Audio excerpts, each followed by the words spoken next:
7 বছরের বাচ্চা মেয়ের সাথে বিয়ে করে রাগ করে বিদেশে চলে যায় ইভান। আজ 15 বছর পর নিজের বউকে ডিভোর্স দিতে বিদেশ থেকে দেশে ফিরেছে সে। ইভান যখন বিমান থেকে নেমে এয়ারপোর্টে দাঁড়ায় তখন ড্রাইভার তাকে রিসিভ করে। ইভান গাড়িতে উঠে বসে, এরপর নিজের বাড়ির উদ্দেশ্যে রওনা দেয়। আজ প্রায় 15 বছর পর নিজের দেশে ফিরেছে সে। সময়ের পরিবর্তনে তার প্রিয় শহর সম্পূর্ণরূপে নতুন হয়ে গেছে। ইভান গাড়ির গ্লাস ওপেন করে বাহির থেকে আসা মিষ্টি রোদ নিজের শরীরে মাখে। বিদেশে থাকতে নিজের দেশকে আর এই শহরকে অনেক মিস করেছে সে, কিন্তু তার আম্মুর ভুলের জন্য তার দূরে থাকতে হয়েছে সবকিছু থেকে।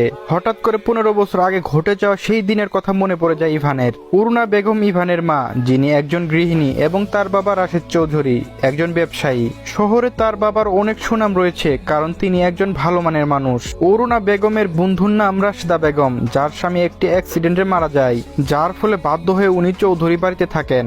আর তার একটা ছোট 7 বছরের মেয়ে ছিল, যার নাম ইনায়া। ইনায়া নামটা মুখে নেওয়ার সময় ইভানের ঘৃণা হয়, তবুও সে অতীতের ঘটনা মনে করতে থাকে। ইনায়া তখন খুব ছোট, মাত্র 7 বছর বয়স, আর ইভানের তখন 15 বছর বয়স। ইভান ছোটবেলা থেকে পড়াশোনা খুব ভালো, যার জন্য বিদেশে গিয়ে পড়াশোনা করার ইচ্ছা তার ছিল। ইনায়া খুব ছোটবেলা থেকে খুব দুষ্টু প্রকৃতির মেয়ে, তবে ইভান খুব শান্ত।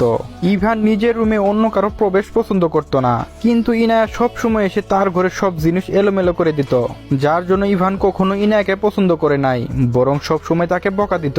আর ইনায়াদের এই বাড়িতে থাকা ইভান পছন্দ করে নাই, সে সব সময় ওকে কাজের লোকের মতো দেখে।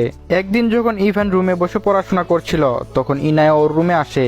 ইনায়া বলে, ইভান ভাইয়া তুমি কি করছো? আমি বললাম পড়াশোনা করছি। কেন, তুমি কি দেখতে পাও না?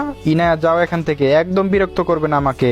ইনায়া কোনো কথা না শুনে বরং ইভানের রুমে এসে তার বিভিন্ন জিনিসে হাত দিতে থাকে, ইভানকে বিরক্ত করতে থাকে। ইভানের রাগ উঠে যায়, সে একটা থাপ্পড় দেয় ইনায়ার গালে। বাচ্চা মেয়েটা গালে থাপ্পড়ে দাগ বসে যায়, সে কান্না করতে থাকে। যা শুনে অরুণা বেগম রুমে আসে আর বলে, ইনায়া কি হয়েছে, তুমি কান্না কেন করছো? তখন ইনায়া বলে, ইভান ভাই আমাকে থাপ্পড় মেরেছে মামুনি। ইভান তুমি কেন ইনায়াকে থাপ্পড় দিয়েছো? একটি ছোট্ট বাচ্চাকে কি কেউ মারে? আমি বললাম, দেখো আম্মু, আমার কোনো দোষ নাই, ও আমার রুমে এসে আমাকে বিরক্ত করছে, যার জন্য থাপ্পড় দিয়েছি। আম্মু বলল, ইভান তাই বলে কি তুমি ওকে থাপ্পড় দিবে? ও না তোমার খালার মেয়ে? আমি বললাম, ও কোনো খালার মেয়ে না আমার, ও এই বাড়ির কাজের লোক। ওর সাহস কি করে হয় এই বাড়ির চাকর হয়ে মালিকের রুমে এসে জিনিসপত্র ছুঁয়ে দিতে? ইভানের কথা শুনে ওর মা একটা থাপ্পড় দেয় ওর গালে। এরপর রাগী কণ্ঠে বলে, ইনায়া আমাদের বাড়ির কাজের লোকের মেয়ে না, বরং ও আমার বন্ধু রাশেদার মেয়ে। উনি একটি সমস্যায় পড়ে এই বাড়িতে থাকতে বাধ্য হয়েছে, তাই বলে কি তুমি ওকে কাজের লোক বলবে ওনাকে? অরুণা বেগম কথাটা বলে ইনায়াকে নিয়ে রুম থেকে বের হয়ে যায়। কিন্তু ইভান সেই দিনে মায়ের থাপ্পড় খাওয়ার ঘটনা এখনো ভুলে নাই, বরং এরপর থেকে সে ইনায়াকে আরো বেশি ঘৃণা করে, ওর সাথে কখনো কথা বলে নাই, আর সব সময় ইনায়াকে নিজের বাড়ির কাজের লোকের মতো করে দেখেছে। কয়েকদিন ধরে রাশেদা বেগমের শরীরের অবস্থা ভালো না। ডক্টর দেখিয়ে জানা যায় উনার শরীরে জটিল অসুখ হয়েছে, উনি আর বেশি দিন বাঁচবেন না। যেটা শুনে ইনায়া অনেক বেশি কান্না করে। রাশেদা বেগম নিজের মেয়ের জন্য চিন্তিত থাকে, উনি মারা গেলে তার মেয়ের কি হবে সেটা নিয়ে। তখন অরুণা চৌধুরী তাকে কথা দেয় ইনায়াকে খেয়াল রাখবেন উনি। 3 মাস পর রাশেদা বেগম মারা যায়। ইনায়া অনেক কান্না করে মায়ের মৃত্যুতে।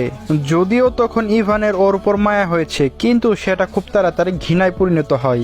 ইনায়া মা মারা যাওয়ার পর ওর মামা এসে ওকে নিয়ে যেতে চায়, কিন্তু অরুণা বেগম উনাকে নিষেধ করে দেয়। অরুণা বেগম বলে, দেখুন আমি রাশেদাকে কথা দিয়েছি ইনায়ার সকল ধরনের দায়িত্ব আমার থাকবে, সো আপনি চলে যান, ইনায়া এই বাড়িতে থাকবে। তখন ইনায়ার মামা বলে, ইনায়া এই বাড়িতে কি পরিচয়ে থাকবে?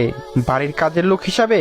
ভবিষ্যতে ওর কি কখনো বিয়ে হবে না যখন সবাই জানবে ও এই বাড়ির কাজের লোক? অরুণা বেগম বলে, ইনায়া আমার বাড়ির কাজের লোক না, ও আমার মেয়ে হয়ে থাকবে, আর ওর বিয়ের সম্পূর্ণ দায়িত্ব আমার হবে। তখন ইনায়ার মামা বলে, দেখুন আপনার কথা কি করে বিশ্বাস করবো আমি? ইনায়া আমার সাথে থাকবে, দরকার হলে আমি আইনের সাহায্য নিয়ে ওকে এখান থেকে নিয়ে যাব। অরুণা বেগম কি করবে সেটা বুঝতে পারে না, নিজের ওয়াদা তাকে রাখতে হবে। আর ওই মামা খুব লোভী ব্যক্তি, শুধু রাশেদা বেগমের বাড়ির সম্পত্তির জন্য নিজের কাছে রাখতে চায় ইনায়াকে। অরুণা বেগম কোনো উপায় না পেয়ে বাধ্য হয়ে ইভানের সাথে ছোট 7 বছরে ইনায়ার বিয়ে দেয়। কিন্তু ইভান সেই বিয়ে মেনে নিতে রাজি হয় না। ইভান বলে, মা তুমি বলেছিলে বিয়ে করতে, আমি করেছি, কিন্তু এই কাজের মেয়েকে কখনো নিজের বউ হিসেবে মেনে নিব না আমি।